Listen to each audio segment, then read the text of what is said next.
3월 3일 출향파의 글로벌 시황방송을 시작하겠습니다. 출향파 시황방송은 뉴스의 이면과 함의를 분석하여 증시의 향방을 예측합니다. 지금 보시는 화면은 미국이 우크라이나에 공급한 제블린이라는 휴대용 미사일입니다. 굉장히 가볍기 때문에 신속하게 움직일 수 있으며 한 발에 한 대씩 러시아 전차를 폭발시킬 정도로 엄청난 위력을 발휘하고 있습니다. 게다가 미사일이 발사되더라도 적에게 감지가 안 되기 때문에 러시아의 전차 부대는 속수무책으로 당할 수밖에 없습니다.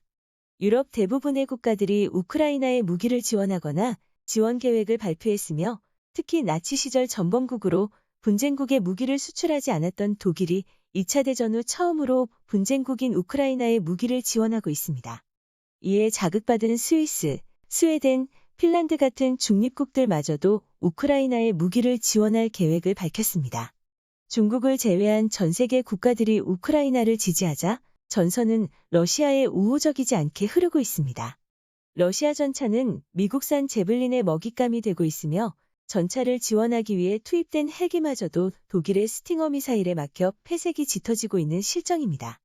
이에 분노한 푸틴은 국제법을 어겨가며 핵폭탄을 버금간다고 알려진 진공폭탄까지 사용하였고 우크라이나의 6살의 꽃다운 아이가 잠옷 차림으로 사망한 사진이 SNS에 공개되면서 전 세계인들이 분노하고 있습니다.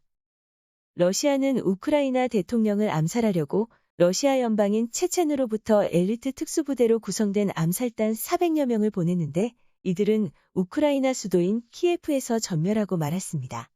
우크라이나 국방부는 성명을 통해서 우리는 암살단의 작전을 알고 있었다라고 말하며 전쟁을 원치 않는 러시아 연방보안국으로부터 기밀 정보를 받았다라고 밝혔습니다. 러시아 연방보안국은 우리로 따지면 국정원에 해당됩니다. 출향파의 판단으로는 적진을 이간하고 교란시킬 목적으로 한 발언으로 보여집니다. 만약 러시아 연방보안국에서 정말 기밀 정보를 입수했다면 정보 제공자의 신변 보호는 물론이고 추가적인 정보를 제공받기 위해서 굳이 공개할 필요가 없었기 때문입니다. 우크라이나의 이러한 정보력은 미국이 제공한 것으로 추정되며 우크라이나 군부 또한 러시아 군대의 움직임을 실시간으로 체크할 수 있는 여건이 조성되어 있습니다. 우크라이나 대통령은 트위터로 테슬라에게 스타링크 위성을 지원 요청했는데 테슬라 CEO인 머스크로부터 흔쾌히 승낙을 받은 것입니다. 머스크의 지원 아래 테슬라의 최첨단 위성을 사용할 수 있게 된 우크라이나는 러시아 군대의 움직임을 실시간으로 관찰하며 대응할 수 있게 된 것입니다. 결국 러시아는 전쟁의 명분도 실익도 없기 때문에 진퇴양난에 빠져 있으며 푸틴은 결국 자충수를 인정하고 협상을 하게 될 것이라는 분석이 설득력을 얻고 있습니다. 그러나 푸틴은 워낙 괴팍하고 즉흥적인 인물이라 안심할 수만은 없는 상황입니다. 이번에는 연준의 금리 정책에 대한 동향을 살펴보겠습니다. 파월 연준 의장이 3월에 0.25%만 금리를 올리는 것에 지지한다라고 말하며 금리 관련 불확실성을 매듭지었습니다. 대형 호재라고는 할 수 없지만 3월 금리 불확실성은 해소된 만큼 미국 시장은 기대감으로 상승을 하였습니다.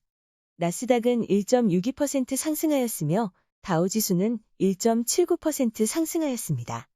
주목되는 것은 금리에 민감하다고 할 수 있는 중소형주로 구성된 러셀 2000 지수인데 2.67%가 상승하며 연준 의장의 발언에 환호하는 모습입니다. 파월의 0.25% 금리 인상 발언은 한 번에 0.5%까지 인상이 가능할 것이라는 시장의 예상치를 누그러뜨리는 비둘기파적인 발언으로서 증시에는 긍정적으로 인식될 것입니다. 바이든 대통령이 국정연설을 할 때 더는 우리 삶을 통제할 필요가 없다라고 말하며 참석자들과 함께 마스크를 쓰지 않은 채 연설을 하였습니다. 바이든의 위드 코로나에 대한 강한 메시지로 평가할 수 있으며 위드 코로나 관련주들의 향방도 주시해야 할 것입니다. 유로존의 2월 소비자 물가 상승률은 사상 최고치를 기록하였습니다. 우크라이나 사태로 인한 에너지 가격의 급등이 원인이라고 할 수 있습니다. 러시아 에너지에 절대적으로 의존해왔던 독일 등의 주요국들이 자국의 고통을 감수해가면서 러시아 제재에 동참하는 것을 통해서 푸틴의 거짓말에 노란한 유럽 주요국들의 분노가 얼마나 큰지를 가늠할 수 있을 것입니다. 이번 사태는 미국보다 유럽에 더 심각한 경제 충격을 가할 것으로 보이며 이에 유럽중앙은행과 연준은 상반된 통화 정책을 펼칠 것으로 전망됩니다. 사실 우크라이나 전쟁은 미국이 기획했다는 설이 있는데 이것을 구체적으로 설명하려면 시간을 적지 않게 할애해야 하기도 하고 확실하지 않은 정보이기 때문에 가능성이 있다는 정도로만 이해하시면 되겠습니다. 우크라이나 사태가 현재까지 미국 주가에 미친 영향은 제한적입니다. 미국 은행과 기업의 러시아 익스포저가 크지 않기 때문인데 익스포저란 리스크에 노출되어 있는 금액을 의미합니다. 연준 의장의 비둘기적인 발언은 증시를 안정시키겠지만 우크라이나 사태가 장기화되고 러시아의 에너지 공급 감소에 따른 인플레이션의 압력이 증가한다면 연준은 통화 긴축 정책을 강화시킬 수 있습니다. 이는 단기적으로 주가에는 부담으로 작용될 수도 있으니 글로벌 정세와 시황을 주시하고 대응해야 할 것입니다.